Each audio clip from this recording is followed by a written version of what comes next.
Hello everybody, my name is Isaiah Cortese and I'll be presenting my work on Lab 7 of MECH 314.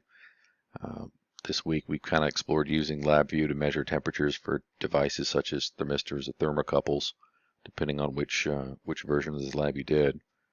Since I only have virtual capabilities at hand, I followed along the lab resource instruction for utilizing DAC assistance to replicate Type J and Type T thermocouples. These thermocouples traditionally produce analog temperatures for a predetermined range. Here you can see we constructed the VI to collect those signals from the thermocouples, graphically display them in a waveform chart, extrapolate some statistical metrics, and store it all and organize it into a predetermined local file, really. So as you can see, this VI kind of builds upon some previous labs where we learned how to configure these DAC assistants. Set parameters for different LabVIEW functions, and then how to store data along a predetermined file path. Some of the new things that we did was actually these set dynamic data attributes, which I thought was pretty cool as far as how to organize and label and identify that data within your storage. So following the signal path through the VI, we have our DAC assistants here, Type T, Type J. This is your copper Constantin, supposed to be your copper Constantin thermocouple, iron Constantin thermocouple. According to our textbook, they've got different sensitivities, but for the scope of this lab, they should operate within our set temperature range here from 0 to 200. So that's the input.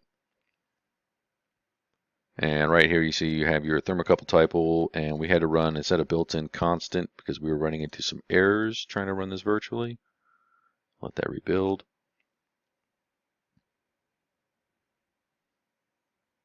So same thing for the Type J. Produce signals, collect them, merge, and then here you can see on our waveform chart from a previous test that I ran the number of iterations that went through based on our time delay. We have our statistical data here that it collects and outputs after every iteration or at the end of all iterations. And then here's our waveform chart kind of visualizing that temperature reading along with the file path that we're storing the data. So if we run this, we will run across a couple errors.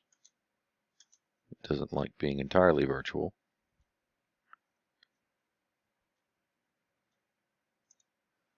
And then if we pull up our file,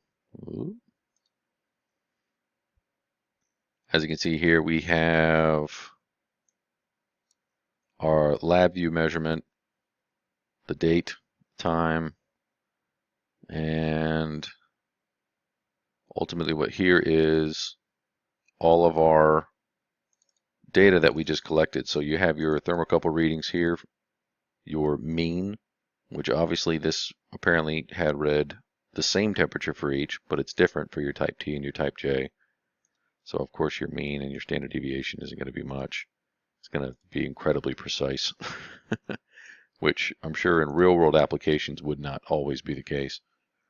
So obviously some gimmicks running this virtually, but it is a good representation of how to capture these temperature readings through LabVIEW and how to store them and organize them. So I hope you found this somewhat informative, and good luck with the rest of y'all's work.